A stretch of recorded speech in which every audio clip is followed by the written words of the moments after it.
Welcome. I'm Helen Sneed, Talent Development Facilitator at the American Job Center in South Central Connecticut. We're going to talk about dress for success. We've all heard that phrase. We've also heard business casual. We've heard dress code.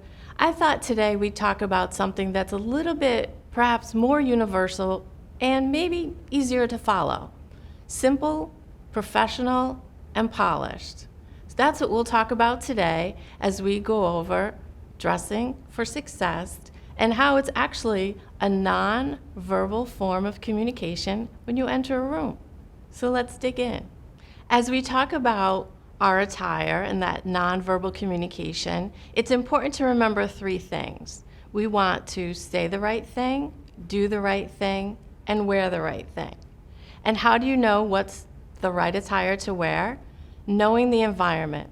Where's your interview? Are you going to a construction site? Is it a landscaping business? Is it a healthcare hospital environment? Are you going to an office on the 14th floor? Or is it a nonprofit, much more casual environment?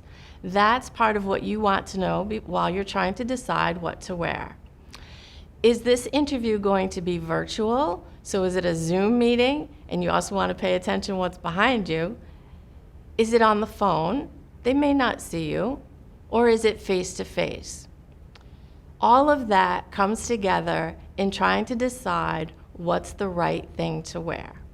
Overall, we want you to present a successful, positive self-image when you walk into a room or sign on to your Zoom interview.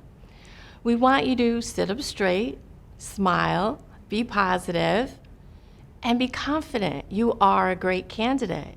We also want you to appreciate other people's time that they've spent with you. Altogether, from head to toe, we want you to look like that polished professional you can be. So some of the things to keep in mind when you put your attire together, make sure that it's simple, clean, neat, and ironed. There are times when less is more.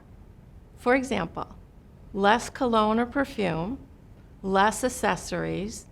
You don't really want things jingling and jangling while you're trying to get a very important point across during the interview. And you don't want someone distracted by an aroma. So, back to less is more sometimes. Also, why don't we take a minute and look at some examples of what is it that I'm really talking about? I think that might be easier. So let's start from the top. Let's look at blazers, jackets, and my three favorite colors are black, blue, and gray. In the summertime, you might choose a lighter shade of gray. Move on to the tops. That could be a collared shirt, blouse. Again, my three favorites, white, cream, and a pale peach. Maybe a stripe or two thrown in there for someone that wants to add a little color and a little pizzazz. A scarf or tie, again, for someone who just wants to stand out just a little bit. And then we have slacks or pants, or a skirt or dress.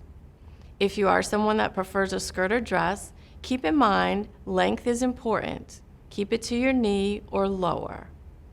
Then we move on to shoes. Flats are the best. They're safe. You never know how many stairs you might have to climb, or they run a fire drill in the middle of an interview.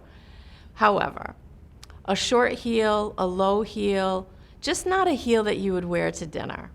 As you think about accessories, really few to none. Let me tell you a story about drinking a cup of coffee and having my bracelet catch on the cup and spilling the coffee all over my white blouse. If something like that happens to you, you'll probably end up taking your blouse, spinning it around, and wearing it backwards. That's when having that extra scarf to cover it up might help as well. So just keep in mind, things do happen, and it's okay if you have to turn it around and wear it backwards. That's also why you have a blazer, to help cover up those little mistakes that just might happen. I hope today we were able to talk about polished, professional, and successful attire, because really you're dressing for your future success.